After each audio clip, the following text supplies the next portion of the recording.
Security guard blocks black teenager from pilot's lounge, not knowing who her father really is. You have no idea who you're dealing with, but you're about to find out. What could make a veteran security supervisor break down completely in front of an entire airport terminal? A confident guard accuses a black teenager of trespassing in a restricted pilot lounge after she arrives from a cross-country flight. His case seems bulletproof until she starts demonstrating aviation knowledge that makes him visibly panic while other pilots watch in stunned silence. Because Lance Patterson thought he was dealing with some random kid who got lost after her flight, he was dead wrong. This is the story of how one arrogant assumption collided with someone carrying very dangerous aviation knowledge, and how a fight for respect became a systematic demolition where only truth could survive. Chicago O'Hare International Airport buzzed with its usual controlled chaos on this crisp Tuesday afternoon in November. Terminal 3 stretched endlessly in all directions, filled with travelers rushing between gates. But tucked away on the upper level sat an area most passengers would never see, the United Airlines Pilots Lounge. United Flight 1847 from Los Angeles had just arrived at Gate B12, and among the deplaning passengers was Maya Sinclair, 17 years old with dark skin that seemed to glow under the airport's fluorescent lights. Her Wellington Preparatory Academy sweatshirt was slightly wrinkled from the 4-hour flight, but her posture remained perfect as she followed flight attendant Rebecca Torres through the terminal's maze of corridors. "Your father's flight isn't due back for another 2 hours," Rebecca explained, as they approached the elevator bank that would take them to the restricted upper level. "Captain Mitchell specifically asked that you wait in the pilot's lounge rather than the regular unaccompanied minor area. You'll be much more comfortable there." Maya nodded, adjusting the small rolling suitcase that contained her clothes for the 3-day college visit trip. She had just spent the weekend touring USC and UCLA, part of her early admission process to some of the country's most prestigious universities. The trip had been exhausting but exhilarating, her first taste of the independence that awaited her after graduation. The elevator climbed to the upper level with smooth efficiency, and soon they were walking through glass doors marked "Authorized Personnel Only, United Airlines Operations." The pilot's lounge spread out before them like an oasis of calm in the busy airport. Leather chairs arranged around low tables, floor-to-ceiling windows overlooking the tarmac, and the quiet hum of professional conversations between crew members. "Maya, this is the pilot's lounge," Rebecca said warmly.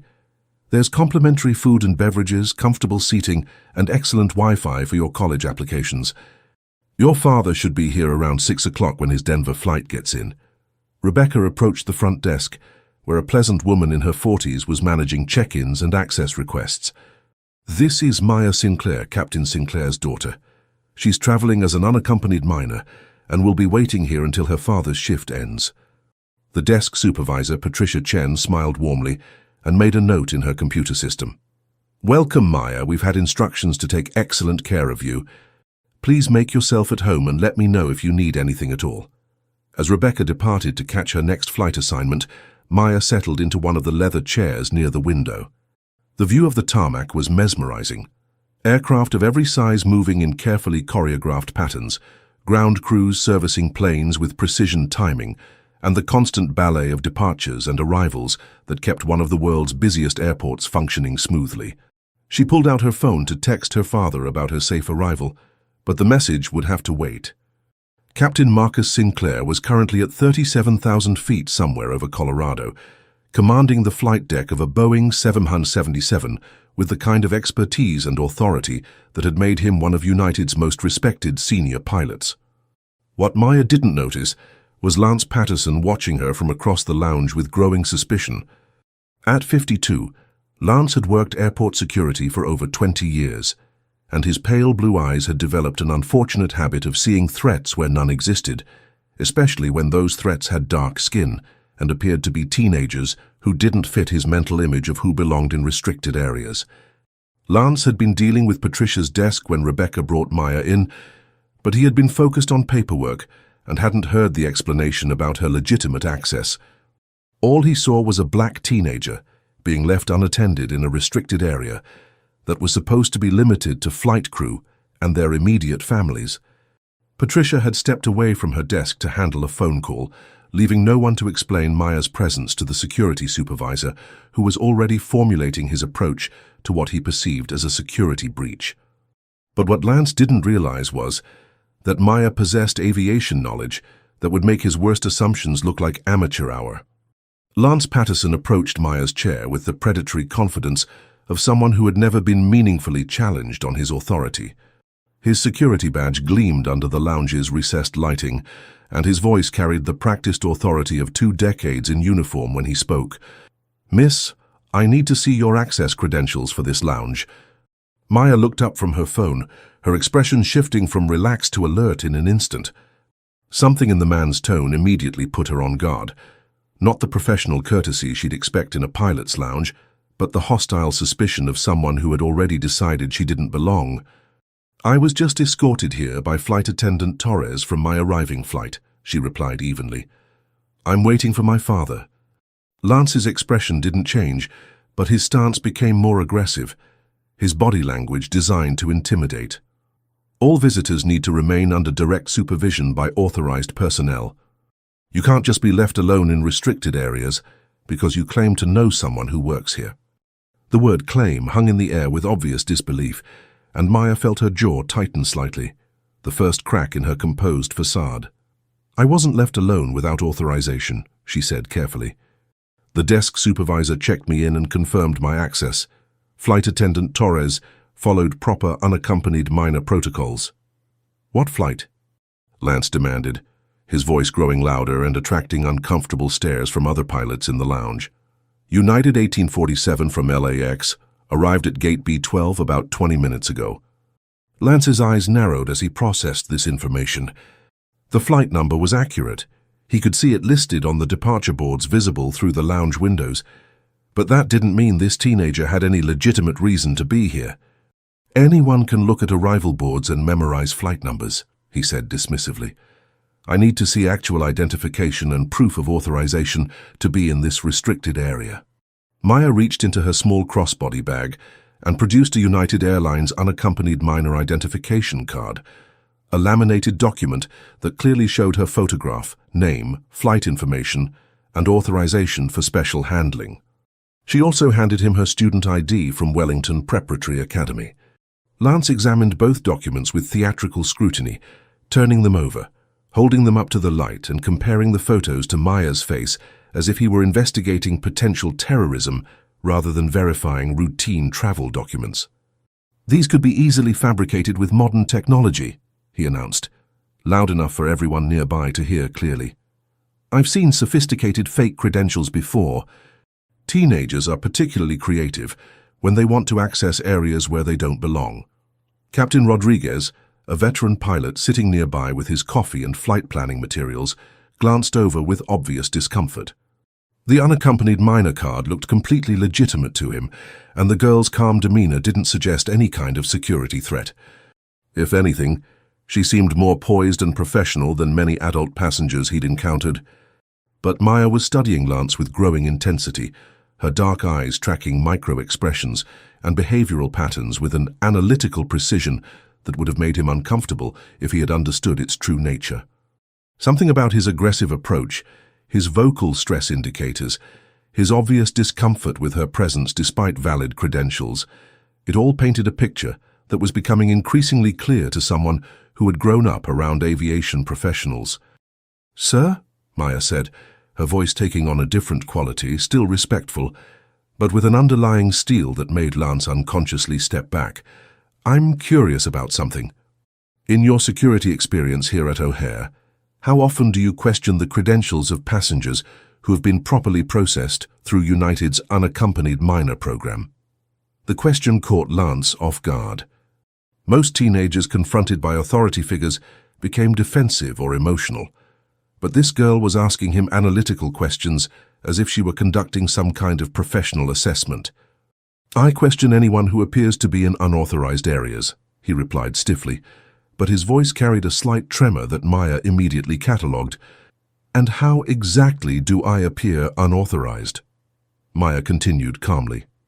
"I have valid identification, proper travel documentation, and I was escorted here by a United employee following established protocols. Lance's face flushed slightly as he struggled to articulate his suspicions without revealing their obvious racial basis. You don't look like you belong in a pilot's lounge." The statement hung in the air like a confession, and several nearby pilots turned to stare at Lance with obvious disapproval. What Maya was analyzing through techniques most teenagers had never heard of would soon turn this confrontation into something Lance had never experienced. "Sir," Maya continued with the same unsettling calm, "I'm curious about your statement that I don't look like I belong here. Can you explain what someone who belongs in a pilot's lounge is supposed to look like?" Lance shifted uncomfortably under her steady gaze, suddenly aware that their conversation was being monitored by an increasing number of professional aviators whose respect he needed to maintain his position. "I mean, you're young and—" he stammered, realizing that any honest answer would reveal the discriminatory assumptions driving his behavior. "Young," Maya repeated thoughtfully. "That's interesting, because United's policies explicitly allow family members of employees to access crew facilities when traveling as unaccompanied minors. Are you suggesting that United's own policies are somehow inappropriate?" The question demonstrated a familiarity with airline procedures that caught Lance off guard. Most passengers, even frequent flyers, had no detailed knowledge of crew facility access policies. "How do you know about employee family policies?" he asked suspiciously. Maya's lips curved into the faintest of smiles, not smug, but knowing. "I've been traveling on employee benefits since I was old enough to fly.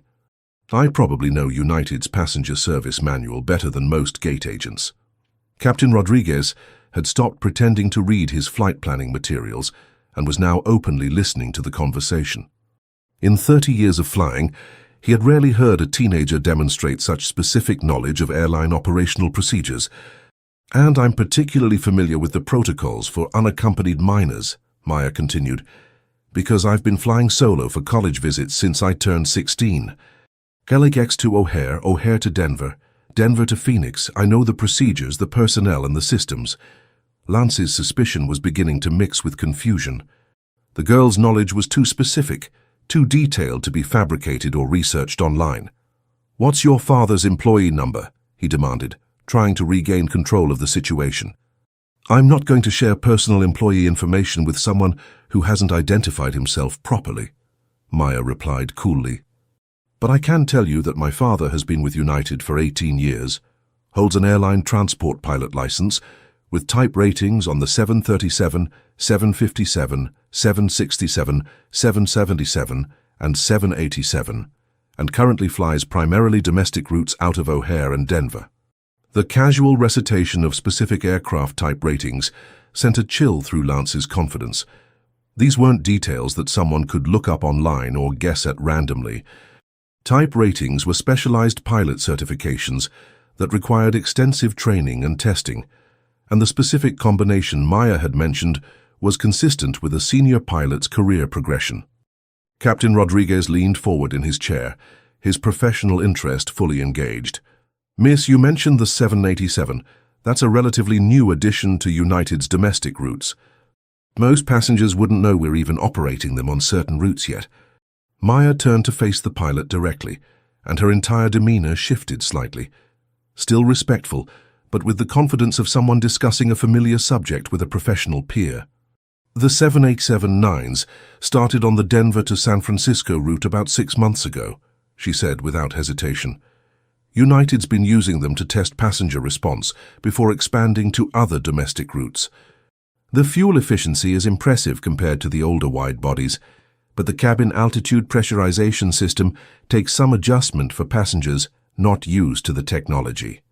Captain Rodriguez's eyebrows rose significantly.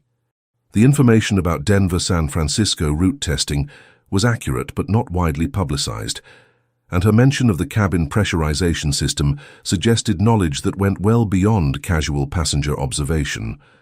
"How do you know about pressurization system differences?" he asked with genuine curiosity. "Family dinner conversations," Maya replied simply. "When you grow up with a pilot, you learn about things like why passengers feel less fatigued on 787s compared to older aircraft, how the composite fuselage allows for higher humidity levels, and why the electrical systems are more reliable than traditional hydraulic backups. Lance was beginning to look like a man who had walked into a trap he didn't understand. The teenager he had assumed was some kind of trespasser was demonstrating technical knowledge that suggested intimate familiarity with commercial aviation operations. But Maya wasn't finished with her systematic demonstration of expertise. "Speaking of electrical systems," she continued, turning back to Lance, "I noticed when I was walking through the terminal that United's using updated ground power units on most gates in this terminal. The newer models are more efficient, but they require specific procedures to avoid ground faults. Are your security protocols updated to reflect the safety requirements for those systems?" The question was so far beyond anything Lance had expected that he could only stare at her in growing alarm. What came next would prove that Maya's knowledge went far deeper than anyone in that lounge could have imagined. Captain Rodriguez had set aside his flight planning materials entirely now, his attention completely focused on the extraordinary conversation unfolding before him. In 3 decades of commercial aviation, he had never heard a teenager discuss ground power unit safety protocols with such casual expertise. "Miss Sinclair," he said, rising from his chair and approaching their conversation, "I have to ask, what exactly is your background with aviation operations?" Maya looked up at the approaching pilot, and Lance noticed something that made his stomach drop. She was completely comfortable being questioned by a senior captain, showing none of the nervousness that civilians typically displayed when confronted by uniformed aviation professionals. "I've been around aviation my entire life," Maya replied simply. "Family business, you might say." Lance tried to reassert his authority over the situation. "Captain Rodriguez, I'm still investigating this individual's authorization to be in this restricted area. Her credentials may be fraudulent." Captain Rodriguez glanced at Lance with barely concealed irritation. "Lance, I've reviewed her documentation. The unaccompanied minor credentials are clearly legitimate, and her knowledge of operational procedures is remarkable." He turned back to Maya with professional curiosity. "You mentioned your father flies domestic routes. What equipment does he typically operate?" "Currently, he's primarily on 777-200s for the longer domestic routes, Chicago to Los Angeles, Denver to Honolulu, that sort of thing. But he's qualified on most of United's fleet." Maya paused, checking her phone. "Actually, he should be on final approach to runway 10R right now, inbound from Denver on flight 394. Captain Rodriguez pulled out his own phone and accessed the flight tracking app that most pilots use to monitor operations. His face showed surprise as he confirmed the information. "Flight 394 is indeed inbound from Denver, scheduled to arrive at gate C-18 in about 30 minutes, he confirmed. "How did you know the specific runway assignment?" "Wind patterns and traffic flow," Maya said matter-of-factly. "With the current weather conditions and the afternoon arrival pattern, flights from the west typically get assigned to 10R or 10L. Given the 777's weight category and United's gate assignments in the C terminal, 10R makes the most sense for operational efficiency." Lance was beginning to sweat, despite the lounge's comfortable temperature. The girl's knowledge was far too specific, too operational, too current to be anything other than genuine insider information. "Look," he said desperately, "I don't care how much she knows about aviation. Credentials can be faked, and knowledge can be researched online. I have a responsibility to verify—" "Mr. Patterson," Maya interrupted, and something in her tone made both men freeze. It was the voice of someone who had just decided to stop being patient with incompetence. "I'm curious about your security protocols," she continued with dangerous calm. "In your 20 years of experience, how often have you subjected unaccompanied minors to this level of interrogation when they've been properly processed and escorted to appropriate waiting areas?" The question hit Lance like a physical blow because it forced him to confront the obvious truth. He had never questioned a white teenager's presence in the pilot's lounge, regardless of their credentials or apparent age. "I question anyone who seems out of place," he replied weakly. "And what specifically about me seems out of place?" Maya pressed.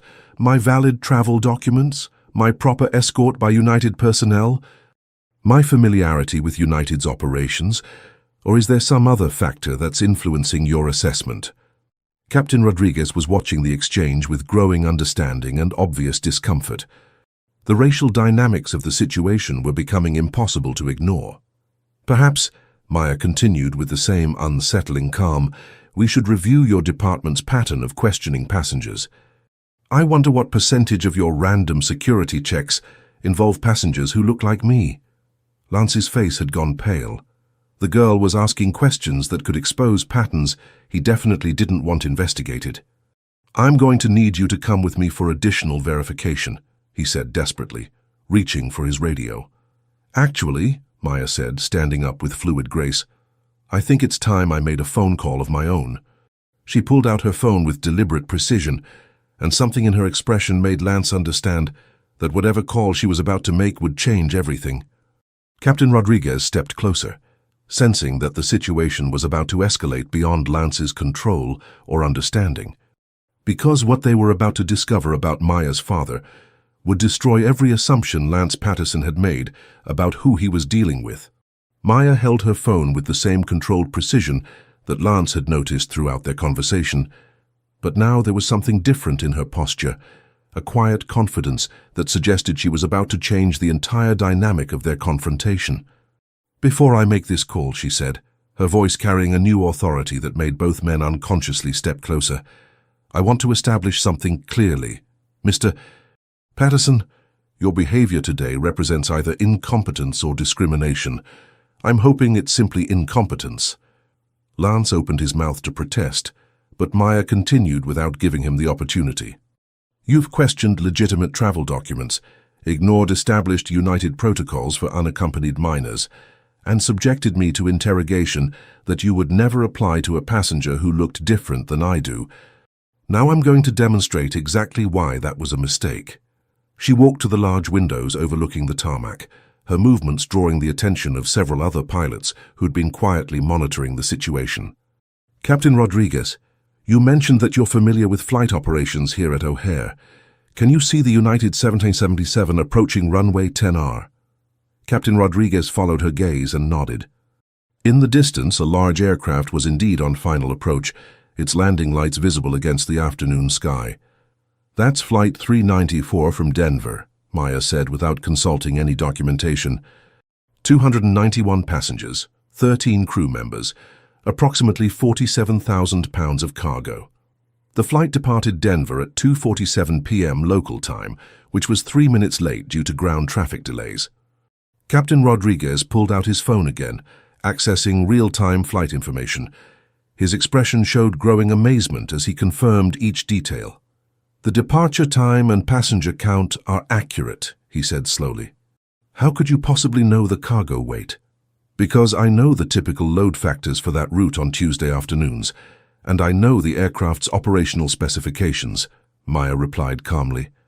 FEN 77022 is one of United's newer 777-200ERs, delivered in 2019, currently configured for 364 passengers in a 3-class layout. On the Denver-Chicago route, it typically operates at about 80% passenger capacity with standard cargo loads. She paused, checking her phone. The captain today is flying with First Officer Jennifer Walsh. She's been with United for 6 years. Excellent safety record. Recently completed her 777 type rating upgrade. Lance was staring at Maya with something approaching panic. The level of operational detail she was providing was impossible for an unauthorized person to access. How do you know crew assignments? He demanded, his voice cracking slightly. Because I pay attention to the industry my family works in, Maya replied simply. Jennifer Walsh is a friend of our family. She's flown with my father multiple times, and she sent me a text yesterday mentioning they were working together today. Captain Rodriguez was now openly staring at Maya with professional fascination. Miss Sinclair, your knowledge of operational details is extraordinary. What exactly does your father do for United? Maya smiled slightly, and Lance felt his stomach drop as he realized he was about to learn something that would make his situation much worse. My father has been with United for 18 years, she said, her voice taking on a tone of quiet pride. He started as a regional pilot, worked his way up through the fleet, became a check airman, then a training captain, and now... She paused, watching Lance's face as understanding began to dawn. Now he holds a position that gives him oversight over pilot operations, training protocols, and safety standards across United's entire domestic network. The implications hit Lance like a physical blow. If Maya's father held a senior position in United's pilot hierarchy, then Lance had just spent the last 20 minutes harassing the family member of someone who could potentially influence his continued employment. "What specific position?" Captain Rodriguez asked, though his expression suggested he was beginning to suspect the answer. "Chief Pilot," Maya said simply. "Marcus Sinclair is United Airlines' chief pilot for domestic operations." The silence that followed was deafening. Captain Rodriguez's face showed a mixture of respect and concern, while Lance looked like a man who had just realized he had walked into a trap of his own making. Chief Pilot was not just another pilot position. It was one of the most senior operational roles in the airline, with authority over training standards, safety protocols, and personnel decisions that affected thousands of employees. "And that aircraft approaching runway 10R?" Maya continued relentlessly. "My father isn't just flying it. As chief pilot, he's conducting what's called a line check, evaluating other pilots' performance and ensuring they meet United's operational standards." But what Lance didn't know was that Maya had been recording their entire conversation. Maya watched Lance's face carefully as the implications of her revelation settled over him like a toxic cloud. His skin had gone from flushed to pale in a matter of seconds, and she could see the micro-expressions that indicated rising panic, the slight tremor in his hands, the unconscious touching of his face, the shallow breathing pattern that suggested someone whose fight-or-flight response was activating. "Mr. Patterson," she said with the calm, analytical tone that had been unsettling him throughout their conversation, "I'm curious about something. You've been in airport security for 20 years. That's a significant investment in your career. What do you think happens to security supervisors who create incidents involving the family members of senior airline executives?" The question was delivered with surgical precision, designed to force Lance to confront the potential consequences of his actions while he was already in a state of psychological stress. Captain Rodriguez was watching the exchange with fascination and growing concern. He had never seen a teenager demonstrate such sophisticated understanding of organizational dynamics and human behavior. I was following protocols," Lance stammered, but his voice lacked any conviction. "Were you?" Maya asked, tilting her head slightly in a gesture that somehow made her question more threatening. "Because I've been observing your behavior patterns throughout this interaction, and they don't align with standard security protocols. They align with something else entirely." She began walking slowly around the seating area, her movement controlled and purposeful, while Lance remained frozen in place. "For example," she continued, "your initial approach was designed to intimidate rather than investigate. You used your physical presence as a weapon, standing too close, speaking too loudly, drawing attention to create embarrassment and pressure. These aren't professional security techniques, they're dominance behaviors." Captain Rodriguez found himself taking mental notes as Maya continued her analysis. Her observations were remarkably sophisticated for someone her age. "Then there's your examination of my credentials," Maya continued. "You spent excessive time scrutinizing documents that were clearly legitimate, creating theater rather than conducting genuine verification. The purpose wasn't to determine authenticity, it was to demonstrate your authority and my supposed lack of legitimacy." Lance tried to interrupt, but Maya's voice cut through his attempt with quiet authority. "Most telling of all is your language pattern. You used phrases like, 'claim to know someone and don't look like you belong,' language that reveals your underlying assumptions about my legitimacy based on my appearance rather than my documentation." She stopped walking and turned to face Lance directly, her dark eyes holding his gaze with unwavering intensity. "In behavioral analysis, we call this confirmation bias in action. You decided I didn't belong the moment you saw me, and everything afterward was an attempt to justify that initial prejudgment." Captain Rodriguez was staring at Maya with open amazement. "Miss Sinclair, where did you learn behavioral analysis techniques?" Maya's smile was enigmatic. "Growing up in an aviation family exposes you to more than just technical knowledge. safety culture, crew resource management, threat assessment. These are all areas where understanding human behavior is crucial. She turned back to Lance, who was beginning to look like a man trapped in a situation he couldn't control or understand. But here's what's really interesting, Mr. Patterson. Your stress indicators have been escalating throughout our conversation in a very specific pattern.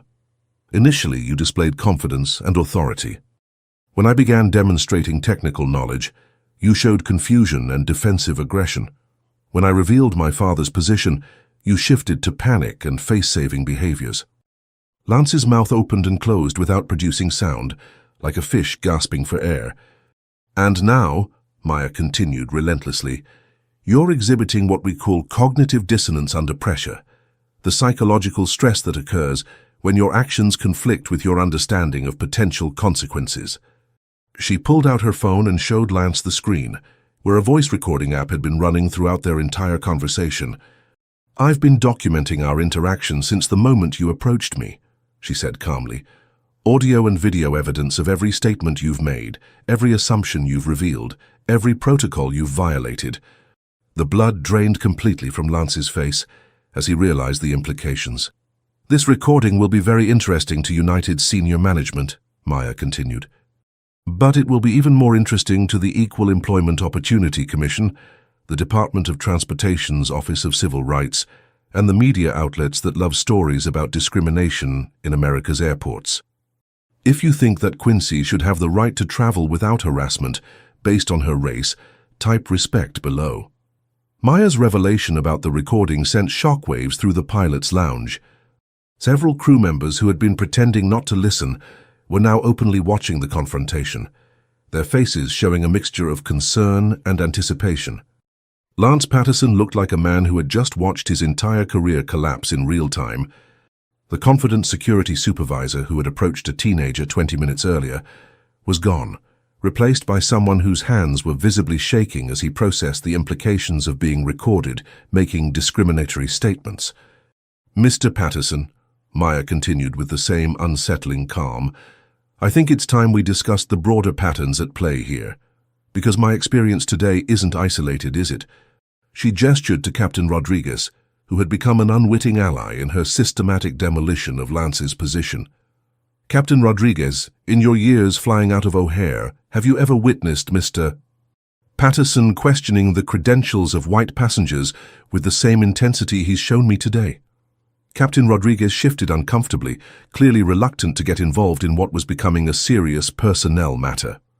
But Maya's question forced him to confront observations he had made, but never articulated. I haven't observed that level of scrutiny applied consistently, he admitted carefully. Maya nodded, as if his answer confirmed something she had already suspected. That's because Mr. Patterson's approach isn't based on security protocols. It's based on racial profiling that's become so normalized he doesn't even recognize it as discrimination. She turned back to Lance, her expression showing disappointment rather than anger. How many other passengers who look like me have you subjected to this treatment, Mr. Patterson? How many legitimate travelers have been humiliated, delayed and questioned simply because you made assumptions based on their appearance? Lance opened his mouth to deny the accusation, but Maya continued before he could speak.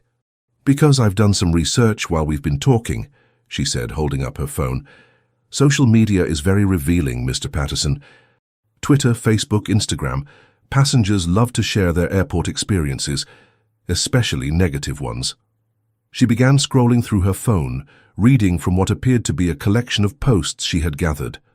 Security guard at O'Hare questioned my credentials for 20 minutes while white passengers walked past without being stopped. Posted by Alka Traveling MD 3 months ago. Lance's face went ashen as Maya continued reading. Racist security supervisor at United Lounge made me prove I belonged there despite valid access. Other passengers looked embarrassed for me. Posted by Olegal Eagle Jane 6 weeks ago. Captain Rodriguez was staring at Lance with growing disapproval as the pattern became undeniable. 20-year airline employee, still get treated like I'm trespassing in my own workplace by O'Hare Security. Posted by a pilot mom United 2 weeks ago. Maya lowered her phone and looked directly at Lance, her expression showing profound disappointment. There are dozens of these posts, Mr. Patterson.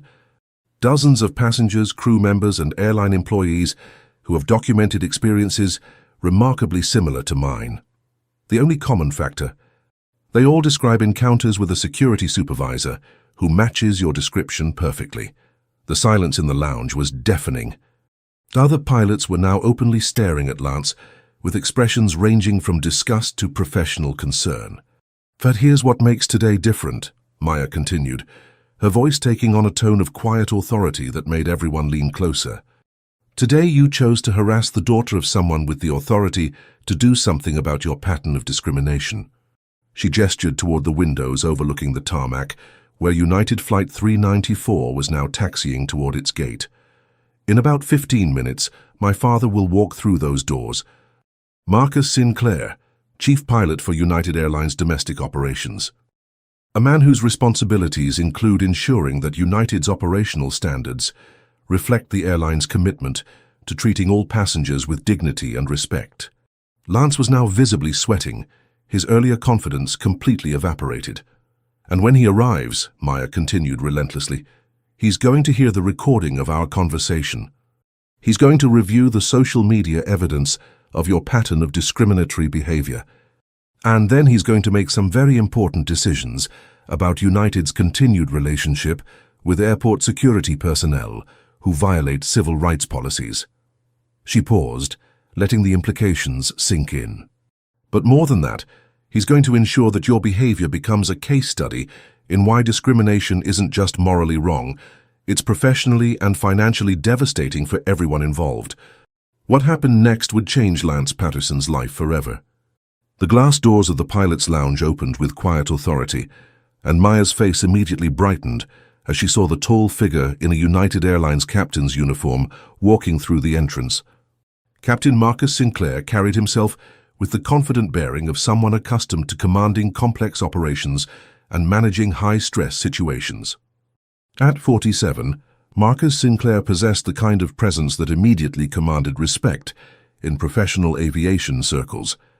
His dark skin showed the subtle signs of years spent in cockpits and training facilities, and his eyes held the sharp intelligence of someone who had risen through United's ranks based on exceptional skill and unwavering integrity.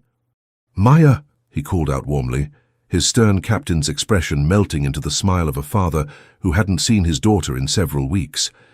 "How was USC? Did you like the campus?"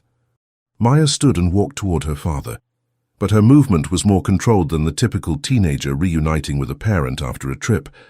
She was still very much aware of Lance Patterson watching from across the lounge with what appeared to be growing panic. "USC was amazing, Dad," she replied, embracing him warmly. "But we have a situation here that I think you need to know about." Marcus's expression immediately shifted back to professional alertness as he noticed the tension in the lounge and the obviously distressed security supervisor standing nearby. "What kind of situation?" he asked, his voice taking on the tone of someone prepared to address whatever problem had emerged in his absence. Captain Rodriguez approached the reunion carefully, sensing that he was about to witness something significant that would resolve the tension that had been building in the lounge for the past 30 minutes. "Captain Sinclair," Rodriguez said respectfully, "I think there's something you should know about what's been happening here." Marcus turned his attention to his colleague, his professional instincts immediately activated by the serious tone in Rodriguez's voice. In his 18 years with United Airlines, and particularly in his role as chief pilot, Marcus had developed a finely tuned ability to assess situations where operational standards and personnel conduct intersected. "What's the situation, Captain Rodriguez?" Marcus asked, his voice carrying the authority of someone accustomed to receiving and processing critical information quickly and accurately. Maya stepped forward, her phone still in her hand with the recording app visible on the screen. "Dad, I want you to meet Mr. Lance Patterson, the security supervisor who's been questioning my right to be in this lounge for the past 30 minutes. Marcus's expression didn't change immediately, but Maya could see the subtle shift in her father's posture that indicated his transition from parent mode to chief pilot mode, a transformation she had witnessed many times when he dealt with professional challenges that required his full attention and authority. "Mr. Patterson," Marcus said evenly, extending his hand in what appeared to be a standard professional greeting. "I'm Captain Sinclair. I understand you've had some concerns about my daughter's presence here." Lance Patterson looked like a man drowning in quicksand who had just been thrown a rope, only to realize the rope was attached to an anchor. His relief at finally meeting Maya's father was immediately overwhelmed by the growing understanding of exactly who he had been dealing with. "Captain Sinclair," Lance stammered, shaking hands with obvious nervousness. I was following standard security protocols. Your daughter didn't have proper supervision, and I needed to verify." "Actually," Maya interrupted gently but firmly, "that's not accurate, Mr. Patterson. I was properly escorted here by Flight Attendant Torres, checked in by the desk supervisor, and provided with all appropriate documentation. The issue wasn't my authorization. The issue was your assumption that I didn't belong here." Marcus turned to look at his daughter, and his expression showed both pride in her composure and growing concern about what had transpired. "Maya, can you walk me through exactly what happened?" Maya held up her phone, the recording app still displaying the active session that had been running throughout her confrontation with Lance. "I have the entire interaction recorded, Dad. Audio and video documentation of everything Mr. Patterson said and did." The implications hit Marcus immediately. As chief pilot, he was responsible not just for flight operations, but for ensuring that United's operational standards aligned with the company's commitment to treating all passengers and employees' family members with dignity and respect. "Play it," Marcus said simply. Maya tapped her phone and Lance Patterson's voice filled the pilot's lounge with crystal clarity. "All visitors need to remain under direct supervision by authorized personnel. You can't just be left alone in restricted areas because you claim to know someone who works here." Captain Rodriguez winced visibly at the word claim, understanding immediately how the recorded conversation would sound to senior management. The recording continued, capturing Lance's escalating hostility, his dismissal of legitimate credentials, and his statement that Maya didn't look like she belonged in a pilot's lounge. Each damaging comment was preserved with perfect clarity, creating an undeniable record of discriminatory behavior. But it was Maya's responses that truly impressed her father. Her calm professionalism, her detailed knowledge of aviation operations, her systematic dismantling of Lance's assumptions, all of it demonstrated the poise and intelligence that made Marcus proud of the young woman his daughter was becoming. When the recording reached the point where Maya had revealed her extensive knowledge of United's operations, Marcus couldn't help but smile slightly. He had spent years sharing aviation knowledge with his daughter during family dinners and car rides, never imagining that information would one day serve as evidence of her legitimacy in a discrimination case.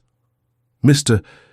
Patterson," Marcus said when the recording concluded, his voice carrying the weight of authority that came from managing some of the most complex operations in commercial aviation, "I have several concerns about what I've just heard." Lance opened his mouth to respond, but Marcus continued without giving him the opportunity. "First, you subjected my daughter to interrogation and intimidation, despite her possession of valid credentials and proper escort by United personnel.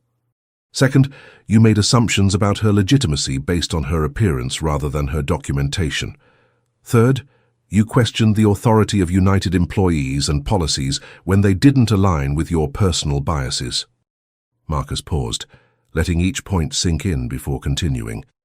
"But most importantly, you demonstrated a pattern of discriminatory behavior that violates not only United's partnership agreements with airport security, but also federal civil rights laws that govern airport operations." Lance was now visibly sweating, his face pale and his hands trembling slightly, as he processed the full scope of his situation. "Captain Sinclair," he began desperately, "I want you to understand that I was simply trying to maintain security standards. I had no way of knowing that she was your daughter." "Stop," Marcus interrupted sharply. "The fact that she's my daughter is irrelevant.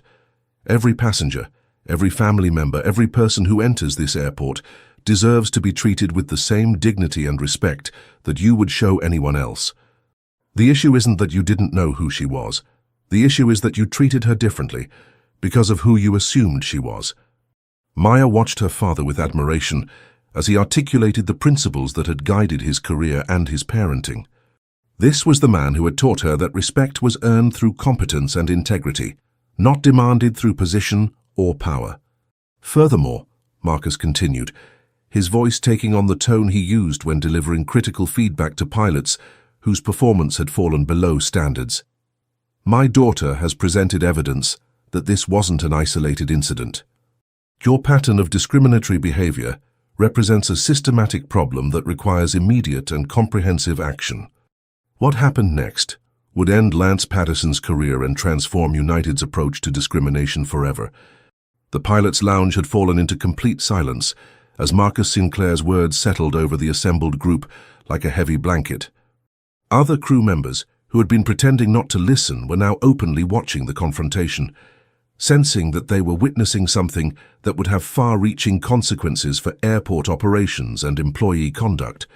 Marcus pulled out his own phone and accessed the United Airlines internal directory, his fingers moving with practiced efficiency across the screen. "Mr. Patterson, I'm curious about something. Let me check the passenger service incident reports for O'Hare over the past 6 months." Lance's face went from pale to ashen as he realized that Marcus had access to databases and incident reports that could reveal patterns of behavior across multiple interactions. "Captain Sinclair," Lance began weakly, "I think there may be some misunderstanding about my approach to security protocols." "There's no misunderstanding," Marcus replied firmly, his eyes scanning data on his phone screen. "I'm looking at 14 separate incident reports filed by passengers who describe encounters with an O'Hare security supervisor, matching your description. 14 complaints about excessive questioning, discriminatory treatment, and hostile behavior directed specifically at minority passengers." The number hit the lounge like a physical blow. 14 documented incidents suggested a systematic pattern of discrimination that went far beyond any isolated misunderstanding or training issue. Captain Rodriguez was staring at Lance with open disgust, his professional respect for the security supervisor completely evaporated. 14 incidents, Patterson? How did you think this wouldn't catch up with you?" Maya stepped forward, her phone still recording the confrontation. "Dad, there's something else Mr. Patterson should know. I've been documenting his behavior not just for our family, but for a broader investigation." She turned to face Lance directly, her expression showing the calm determination that had unsettled him throughout their interaction. "Mr. Patterson, while we've been talking, I've been in communication with attorneys from the Equal Employment Opportunity Commission, who specialize in discrimination cases in transportation settings. They're very interested in reviewing my recording and the pattern of behavior that other passengers have documented." Lance's knees seemed to buckle slightly as the full scope of his situation became clear. This wasn't just about a single incident with one passenger. It was about a systematic pattern of discrimination that had finally been documented by someone with the knowledge, resources, and family connections to ensure accountability. "Furthermore," Maya continued relentlessly, "I've been in contact with investigative journalists from the Chicago Tribune and CNN who are working on stories about discrimination in airport security. They're particularly interested in cases where security personnel abuse their authority to target specific demographic groups." Marcus watched his daughter with a mixture of pride and amazement.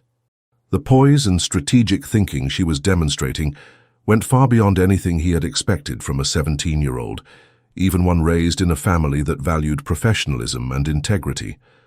"Maya," he said gently, "how long have you been planning this documentation?" "Since the moment Mr. Patterson approached me with obvious hostility," she replied. "I recognized immediately that his behavior wasn't based on legitimate security concerns, and I knew that someone needed to create a comprehensive record of what was happening." She turned back to Lance, her expression showing disappointment rather than anger. "Mr. Patterson, you made a critical error in judgment today. You assumed that I was just another teenager you could intimidate and dismiss. You didn't consider that I might have the knowledge, resources, and family support necessary to hold you accountable for discriminatory behavior." Lance tried desperately to salvage the situation. "Captain Sinclair, I want you to know that I have tremendous respect for United Airlines and for your position as chief pilot. If there have been misunderstandings in my approach to security protocols, I'm committed to addressing them through additional training. Stop, Marcus said sharply. There have been no misunderstandings.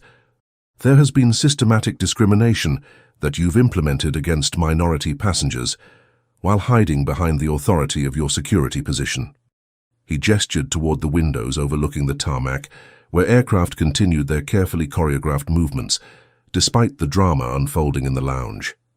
Mr. Patterson, do you see those operations out there?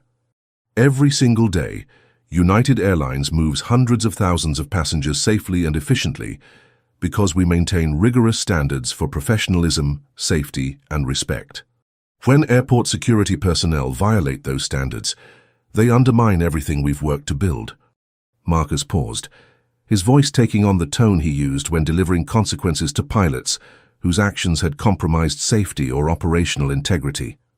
As chief pilot for United Airlines domestic operations, I have certain responsibilities that extend beyond flight operations. I'm responsible for ensuring that our operational environment supports the safety and dignity of all passengers, crew members, and their families.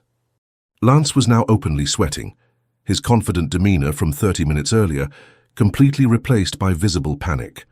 Captain Sinclair, he pleaded, I understand that my approach may have seemed harsh, but I was genuinely concerned about security protocols. Your approach wasn't harsh, Maya interrupted. It was discriminatory. And the evidence I've gathered proves that your discrimination is systematic, intentional, and in violation of both United standards and federal civil rights laws. She held up her phone, showing Lance the screen where multiple social media posts, incident reports, and documentation were already being compiled into a comprehensive case file. Mr. Patterson, this is what accountability looks like in the modern world. Your actions have consequences, your discrimination has been documented, and your pattern of behavior is about to be exposed to the scrutiny it deserves. But what Lance Patterson was about to learn would destroy everything he thought he knew about power and consequences. The tension in the pilot's lounge had reached a breaking point as Marcus Sinclair pulled out his work phone and began making calls that would set in motion a series of consequences far beyond anything Lance Patterson had anticipated. The first call was to United's Chief of Operations, the second to the airline's legal department, and the third to the airport authority's senior management. This is Captain Sinclair, Marcus said in his first call, his voice carrying the authority of someone whose words carried immediate weight within United's operational hierarchy. I need to report a significant incident involving discriminatory behavior by O'Hare security personnel against my daughter and potentially numerous other passengers. I'm requesting immediate investigation and remediation. Lance watched with growing horror as Marcus methodically contacted every level of authority that could influence his continued employment and potentially pursue legal action against him personally. Maya, meanwhile, had been using her phone to coordinate with contacts she had made during the confrontation. Dad, I've been in touch with Patricia Chen from the front desk. She's gathering security camera footage from the lounge over the past 6 months to document Mr. Patterson's interactions with different passenger demographics. The mention of security camera footage sent Lance into visible panic. Video evidence would provide undeniable proof of his discriminatory behavior patterns, showing how he treated white passengers differently from minorities who accessed the pilot's lounge. Captain Rodriguez, who had become an unwitting witness to the entire confrontation, approached Marcus with professional concern. Captain Sinclair, I feel obligated to tell you that I've observed similar behavior from Mr. Patterson in the past, but I never documented it formally. After witnessing today's interaction, I realized that my failure to report previous incidents may have enabled this pattern to continue. Marcus nodded grimly. Captain Rodriguez, your honesty is appreciated, and it illustrates why systematic discrimination persists, because good people often fail to speak up when they witness injustice. He turned to address the small group of pilots who had gathered to witness the confrontation. This situation is going to serve as a case study in why all of us have a responsibility to report discriminatory behavior when we observe it. Silence in the face of discrimination makes us complicit in perpetuating it. Maya was documenting every aspect of the unfolding situation, creating a comprehensive record that would support the legal and administrative actions that were already beginning to unfold. Mr. Patterson, I want to make sure you understand the full scope of what's happening here. This isn't just about consequences for your individual behavior. She gestured toward her father, who was still on the phone coordinating responses from multiple United departments.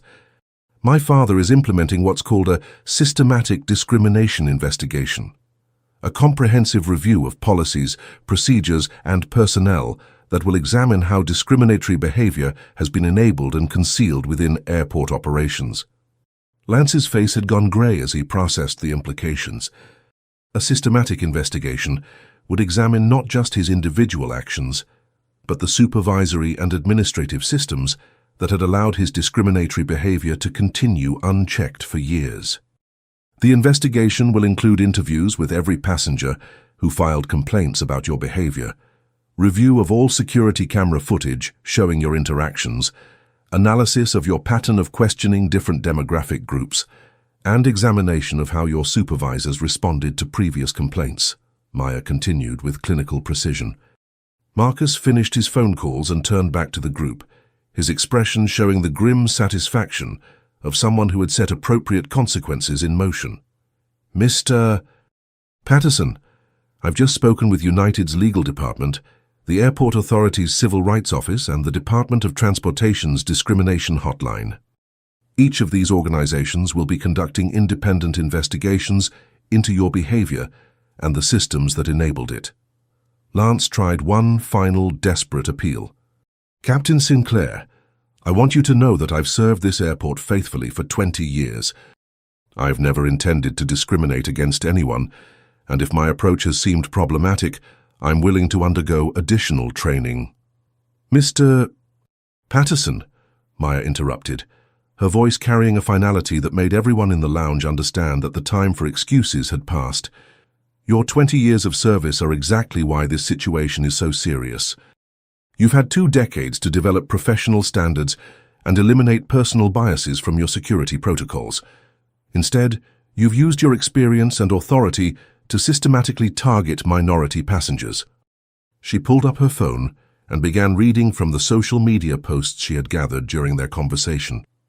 20 years of passengers documenting experiences like, "Security supervisor made me prove I belonged in pilot lounge despite valid access. Questioned my credentials for 15 minutes while white passengers walked past unchecked. Treated like a criminal for being black in United's pilot facility." Each quote hit Lance like a physical blow, forcing him to confront the pattern of harm his actions had caused over years of discriminatory behavior. Marcus stepped forward, his voice taking on the tone he used when delivering final warnings to pilots whose performance had become untenable. Mr. Patterson, as chief pilot for United Airlines, I'm officially recommending that the Airport Authority terminate your access to United facilities and that United Airlines end its partnership with any security contractor that employs personnel who engage in discriminatory practices. The consequences were swift and devastating. Within an hour, Lance Patterson's security clearance was suspended pending investigation. His access to United facilities was revoked, and he was escorted from the airport by his own security colleagues, many of whom had witnessed his discriminatory behavior but had never challenged it directly. But the transformation was just beginning, because Maya's documentation and her father's position would create changes that extended far beyond one individual's career. What happened next would transform airport security protocols across the entire United Airlines system. In the days following Lance Patterson's suspension, the scope of the investigation expanded far beyond anything initially anticipated. Maya's recording had become the centerpiece of a comprehensive review that examined not just individual behavior, but institutional systems that had enabled discriminatory practices to flourish unchecked. United Airlines Legal Department, working in coordination with federal civil rights investigators, had identified 47 separate incidents over the past 3 years where passengers had documented discriminatory treatment by airport security personnel. The pattern was undeniable and legally devastating. Minority passengers were subjected to questioning, delays, and hostile treatment at rates that were statistically impossible to explain through random enforcement of security protocols. Maya found herself at the center of a transformation that extended far beyond her personal experience. Her systematic documentation of Lance Patterson's behavior had provided investigators with exactly the kind of evidence needed to pursue both individual accountability and institutional reform. "Maya," her father said as they sat in his office at United's Operations Center, "I want you to understand the impact of what you accomplished in that lounge. Your decision to document everything, to research Patterson's pattern of behavior, and to maintain your composure under pressure, it's created an opportunity to address systematic problems that have been affecting passengers for years." Maya nodded thoughtfully, still processing the scope of what had unfolded from what began as a simple wait for her father's flight to arrive. "Dad, I keep thinking about all the passengers who experienced the same treatment, but didn't have the resources or family connections to hold anyone accountable. How many people just accepted discriminatory treatment because they didn't know they had other options?" Marcus's expression showed the same disappointment and determination that had driven his response to the incident. "That's exactly why your actions were so important. Discrimination persists because perpetrators believe they can act without consequences, and victims often feel powerless to seek accountability. The investigation had revealed problems that went far deeper than Lance Patterson's individual behavior. Airport security supervisors had failed to address previous complaints. Training programs had ignored bias recognition and cultural sensitivity, and oversight systems had been designed to protect personnel rather than ensure passenger dignity. Patricia Chen, the pilot's lounge desk supervisor who had provided security camera footage for the investigation, had become an unexpected ally in documenting the scope of discriminatory practices. Her records showed that Lance Patterson had questioned the credentials of minority passengers at rates over 400% higher than white passengers, despite identical documentation and authorization. "The video evidence is devastating," Patricia told Maya during one of their conversations about the ongoing investigation. "We have months of footage showing Patterson treating white families with courtesy and efficiency, while subjecting Black and Latino passengers to extended interrogation and hostile treatment." But perhaps the most significant development was Lance Patterson's decision to cooperate fully with investigators after his initial shock and denial had given way to genuine understanding of the harm his actions had caused. In a recorded interview with federal investigators, Patterson had provided a confession that went beyond his interactions with Maya to acknowledge years of discriminatory behavior that he had rationalized as legitimate security work. "I want to be clear about what I did," Patterson said in the recorded statement that would become part of the official investigation record. "I targeted minority passengers for additional scrutiny not because of security concerns, but because of personal biases that I allowed to influence my professional judgment." His confession continued with painful honesty about the systematic nature of his discrimination. "When I saw Black or Latino passengers in areas like the pilot's lounge, I automatically assumed they didn't belong there. I created different standards of proof for different demographic groups, and I used my authority to humiliate and intimidate people based on racial assumptions." Maya listened to excerpts from Patterson's confession with a mixture of satisfaction and sadness. Satisfaction that accountability was being achieved, but sadness that so many passengers had experienced unnecessary humiliation before the pattern was finally exposed and addressed. "The worst part," Patterson's recorded voice continued, "is that I convinced myself I was doing my job professionally. I created elaborate justifications for discriminatory behavior, and I ignored evidence that contradicted my biases. I failed every standard of professional conduct and human decency." Marcus had played a crucial role in ensuring that Patterson's confession would lead to meaningful reforms, rather than simply individual punishment. As chief pilot, he had worked with United's senior management to implement comprehensive changes to security protocols, training programs, and oversight systems. Patterson's behavior was enabled by systems that failed to recognize, report, or address discrimination, Marcus explained, during a meeting with United's board of directors. Individual accountability is important, but institutional change is essential to prevent similar incidents from occurring in the future.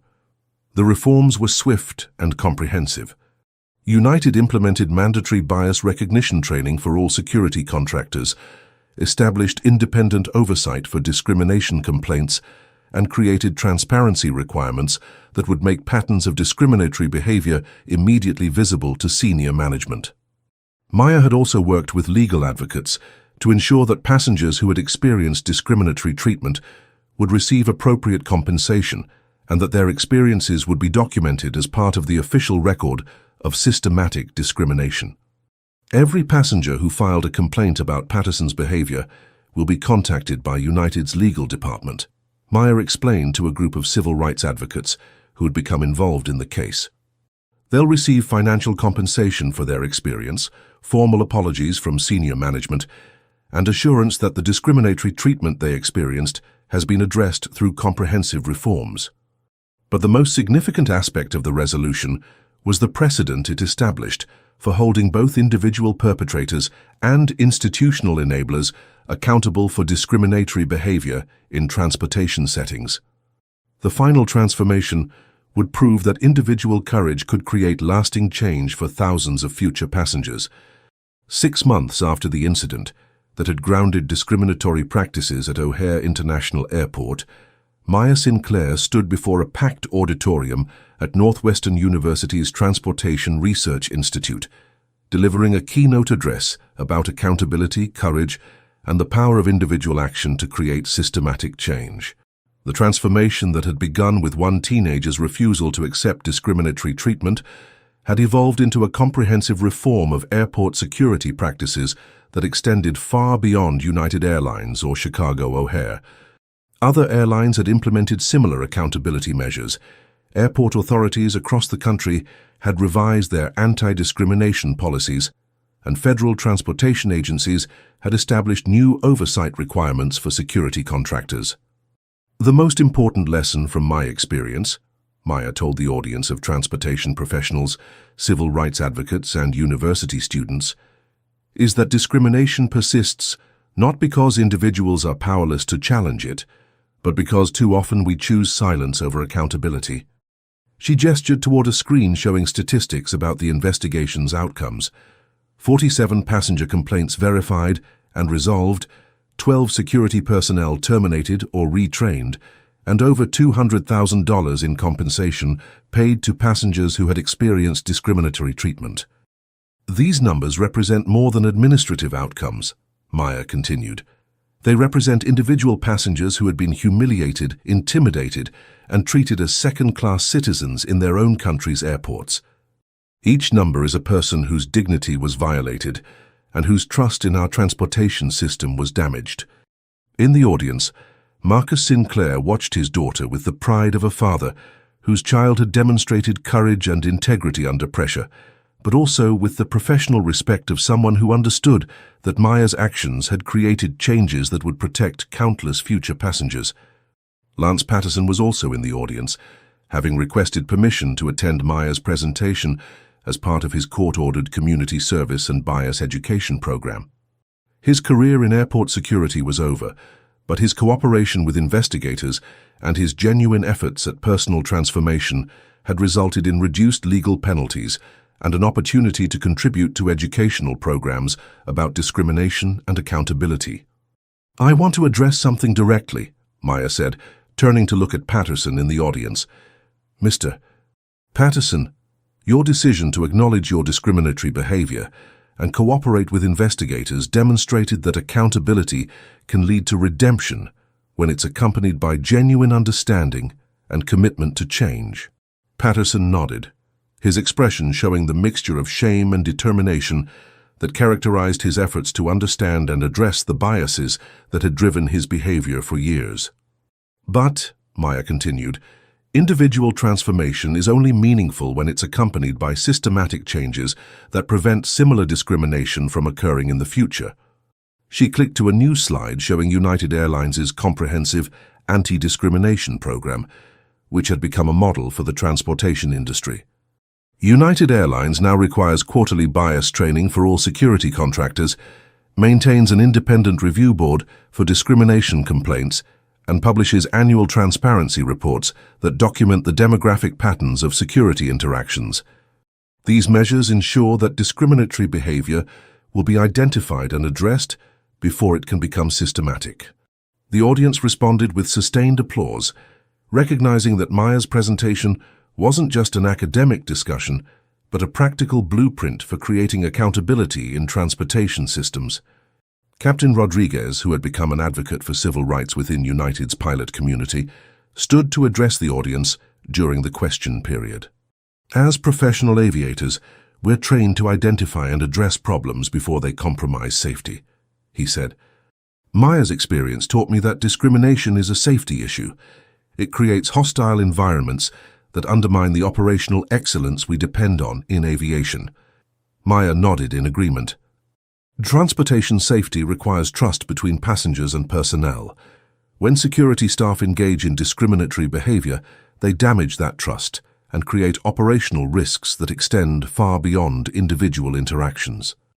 The presentation concluded with Maya's announcement of a scholarship program she had established, using a portion of the settlement funds from her discrimination case.